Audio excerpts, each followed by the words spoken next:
Sihir yang tidak menggunakan bantuan jin. Sihir yang tidak menggunakan bantuan jin. Sihir yang tidak menggunakan bantuan jin biasanya menggunakan obat-obatan atau bahan kimia untuk mempengaruhi orang lain.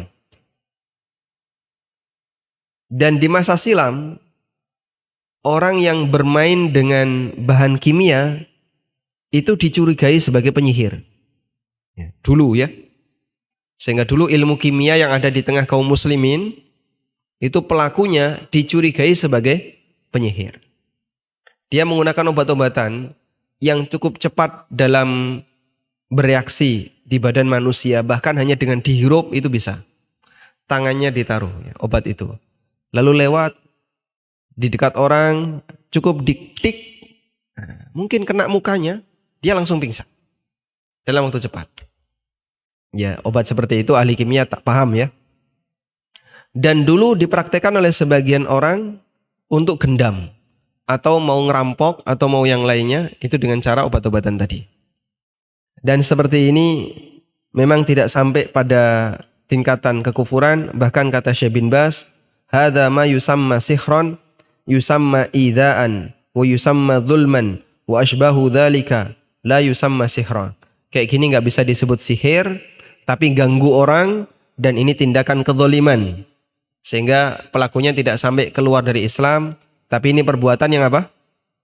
Statusnya perbuatan zalim. Nah, model seperti ini yang dianut oleh para ilusionis ya. Dia mensuasanakan orang untuk bisa dipengaruhi dengan cara dibentak atau dengan cara dengan cara dirayu, dengan cara diceblek sampai dia hilang ingatan misalnya. Tapi sementara. Dan itu metode sihir yang kedua. Dan seperti ini dianggap oleh Syekh bin Baz aslinya itu bukan sihir. Tapi ini perbuatan zalim. Baik. Mengalihkan perhatian dalam rangka untuk dijadikan sebagai korban. Dan saya pernah jadi korban itu, walhamdulillah selamat ya. Walhamdulillah selamat. Perlu diceritakan? Masya Allah. Praktek ini maksudnya.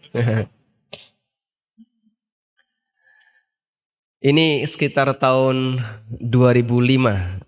Kalau nggak 2005 ya 2004. Masih kuliah ya.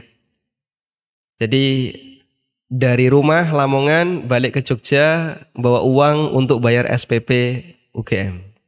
Ditaruh di saku sama ibu saya dikasih cemiti.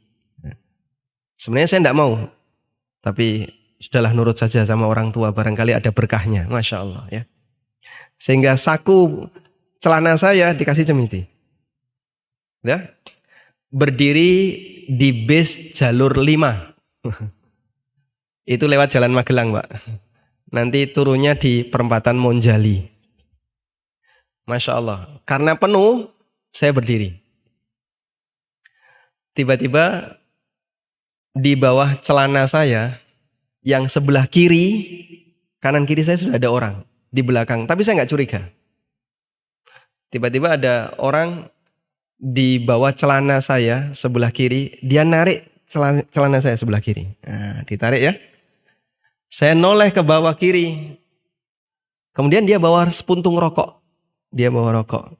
Berpura-pura kalau rokoknya keinjek. Padahal kan saya nggak mungkin nginjek rokok. Berpura-pura dia naruh rokok di bawah itu. Tak lihat. Sambil dia bawa rokok itu.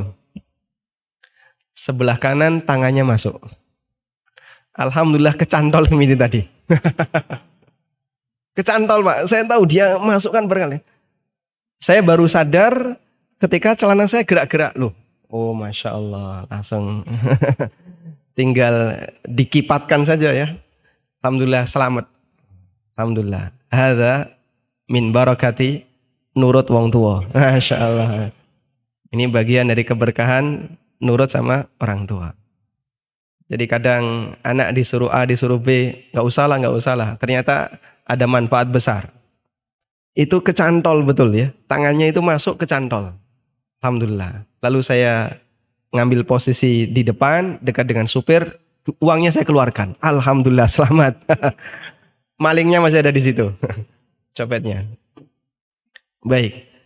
Dan praktek seperti ini juga pernah terjadi dengan Ustadz Aris Munandar ya.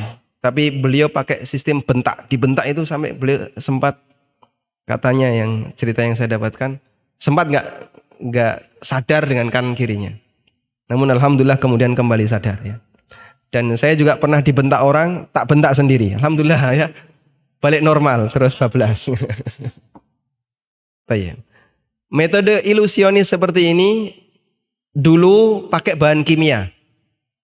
Sekarang dengan cara membuat orang itu sedikit nggak sadar. Orang dibuat nggak sadar karena takut, bingung, resah, dan seterusnya. Apalagi di posisi keramaian dan dia nggak punya teman, kemudian bawa barang, suasana panas seperti di terminal, di tempat-tempat yang tidak aman, di jalan umum. Kalau orang dia tidak punya kewaspadaan terhadap dirinya, gampang dipengaruhi oleh orang lain. Ya. Bapak saya juga pernah mengalami yang sama, diceblek, kemudian diakrabi, lali karo aku kan, teman akrab dulu. Ya. Keri-keri njaluk duit. Nah, ternyata itu pakai metode ya kayak gitu, mempengaruhi orang dengan mengambil alam di bawah sadar. Barangkali orang ini lupa, bingung, nah, di saat itulah bisa untuk diperas. Baik. Terus pelindungan dari semua ini apa Pak? Doa. Apa doanya? Bismillahi tawakkaltu 'ala Allah wala haula wala quwwata illa billahil aliyil azim. Membaca doa sebelum keluar rumah. Jangan pernah dilupakan. Ketika Anda keluar rumah membaca doa seperti ini, Nabi SAW menyebutkan keutamaannya. Dalam hadis yang sahih, barang siapa, hadis riwayat Muslim, siapa yang membaca doa seperti ini, maka faqad hudiya wa wuqiya wa kufiya. Maka dia diberi petunjuk, dia dicukupi, dan dia dilindungi. Sehingga setan mengatakan, kaifa yudillun nas qad hudiya wa kufiya wa wuqiya. Bagaimana mungkin kau bisa menyesatkan orang yang dia sudah dilindungi, dia sudah dicukupi, dan diberi hidayah oleh Allah Subhanahu wa taala. Meskipun untuk jarak yang pendek, mong arep ning warung, baca doa tadi. Bismillahi tawakkaltu 'ala Allah wala haula wala quwwata illa billah. Mau ke masjid, wah jarak masjidnya cuma nggak sampai 100 meter, nggak apa-apa, baca doa itu.